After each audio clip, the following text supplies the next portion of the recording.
You felt it the last time you sat alone on a Friday night. A dull ache. Not quite sadness. Not quite hunger. Something harder to name. Something that made you check your phone twice in 1 minute even though you knew nothing was there. That feeling has a name. And it is not what you think it is. Scientists call it loneliness, but that word does not do it justice, because what you are experiencing when you feel truly alone is not an emotion, it is an alarm, a biological distress signal wired so deep into your nervous system that your body responds to it the exact same way it responds to physical pain. Not metaphorically, literally. The same regions of your brain light up. And the reason why goes back much further than you might expect. For nearly all of human history, being separated from your group was not sad. It was fatal. Your ancestors did not survive alone. They hunted in groups, they slept in groups, they raised children in groups. A person cut off from the tribe was a person who was about to die. Alone on the savannah, you were slow, you were exposed, you were prey. So your brain developed a solution. It built in pain, not the kind that comes from a cut or a broken bone, but a different kind, a social pain, one designed to do exactly what physical pain does, to stop you, to make you change course, to push you back toward the group before it was too late. This is not a theory. In 2003, psychologist Naomi Eisenberger and her colleagues at UCLA ran a landmark study. They put participants inside an fMRI scanner and had them play a simple video game where they believed they were tossing a ball with two other players. Then, without warning, the other players stopped including them. They were excluded, left out of a digital ball game. And when Eisenberger looked at the brain scans, she found something remarkable. The same brain region that processes physical pain, the dorsal anterior cingulate cortex, activated just as strongly during social exclusion as it does when someone stubs their toe or burns their hand. Your brain does not distinguish between a broken arm and a broken social bond. To your nervous system, both are emergencies. Now think about what that means for your modern life. You live in a world where you can be physically safe and materially comfortable and still feel that alarm going off every single day.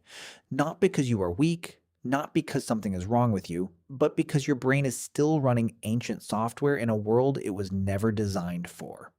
John Cacioppo spent decades studying this.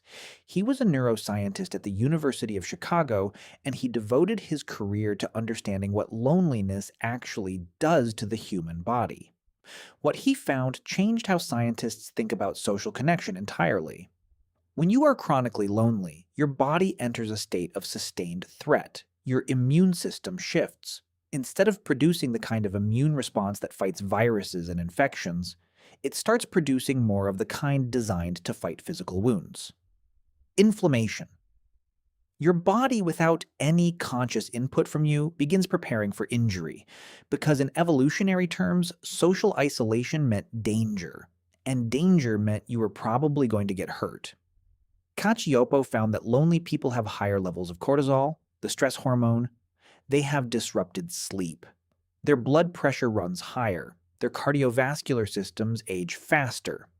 In one of his most striking findings, he showed that chronic loneliness increases the risk of early death by 26%. That number rivals smoking. It rivals obesity. Loneliness is not a mood. It is a health crisis. But here is where it gets stranger. Your brain does not just feel pain when you are isolated.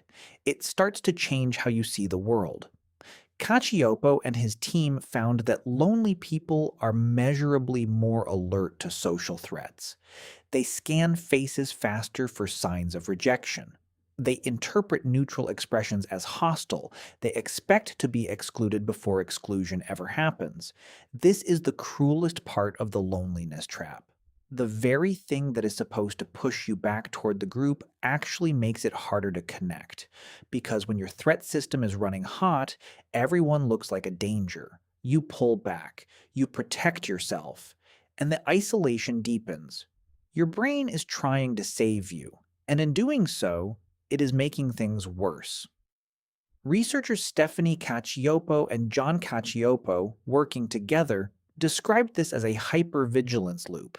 The lonely brain sees threats everywhere.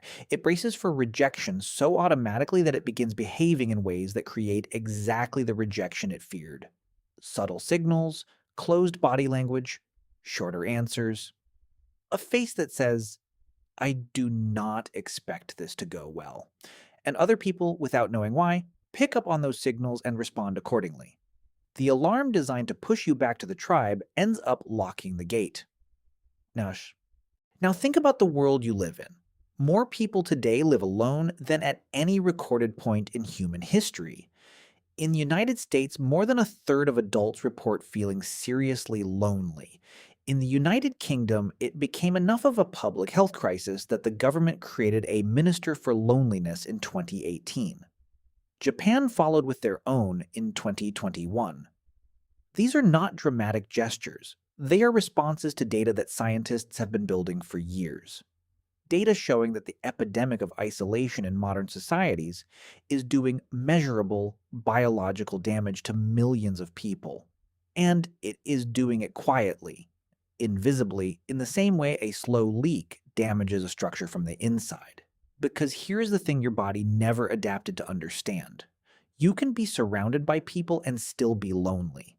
You can have a full calendar and still trigger that ancient alarm, because what your nervous system is measuring is not the number of people around you. It is the quality of the signal, whether you feel seen, whether you feel like you matter to someone, whether if you disappeared tomorrow, someone would notice. That is the switch. Not proximity, not popularity, genuine connection. Neuroscientist Matthew Lieberman, author of Social: Why Our Brains Are Wired to Connect, argues that our need for social connection is as fundamental as our need for food or water. He reviewed decades of neuroimaging data and found that the default mode network, the part of your brain that activates when you are doing nothing at all, at rest, doing nothing, it does not think about math problems or abstract puzzles. It thinks about other people, it rehearses social scenarios, it processes relationships. Your brain at rest is a social organ. Connection is not something you add to your life, it is what your life is built around. Everything else runs on top of it. So when that signal breaks down, everything breaks down. The pain you feel on that quiet Friday night is not weakness. It is not neediness. It is one of the oldest survival systems your body has. The same system that kept your ancestors alive for 100,000 years on a savanna where isolation was death. Your brain is doing exactly what it evolved to do. And knowing that changes something. Because the alarm is not the enemy. The alarm is information. It is telling you something real. Not that you are broken, not that there is something wrong with you, but that something you genuinely need is missing. The same way hunger tells you your body needs fuel, the same way pain tells you something in your body needs attention. The question is not how to silence the alarm. The question is how to meet the need, and that is a question worth sitting with. Tonight, when you check your phone for the second time in a minute and find nothing, notice what that is. Not a bad habit. Not a character flaw. A signal. An ancient one. A signal that has kept your species alive across hundreds of thousands of years of dangerous nights. Your body is telling you exactly what it told your ancestors. You were not built to be alone.